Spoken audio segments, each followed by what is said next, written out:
कहो कपि कनक भावन कैसे जरी गे, अंजनी के बारे लालन माना।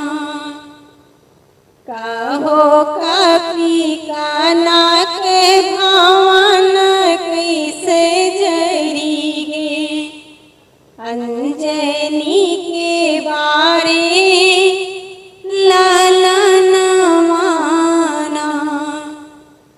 अंजनी के बारे लालन माना।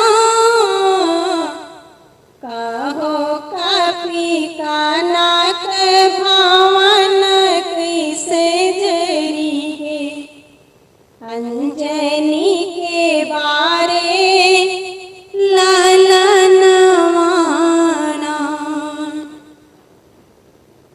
कैसई कूदला सात समंदर, कैसई कूदला सात समंदर, कैसई सिया पहचाना ना।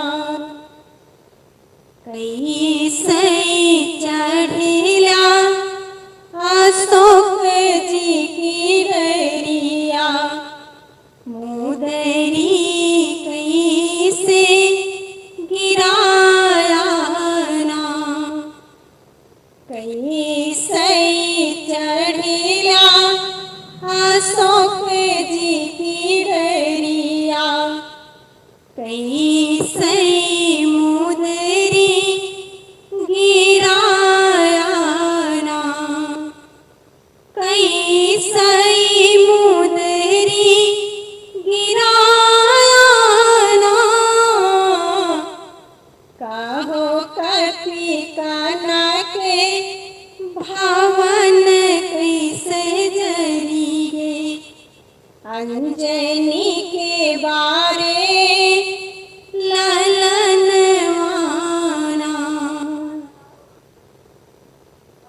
बल से कूदले सात समंदर, बल से कूदले सात समंदर, बुद्धि से सिया पहचाने ना।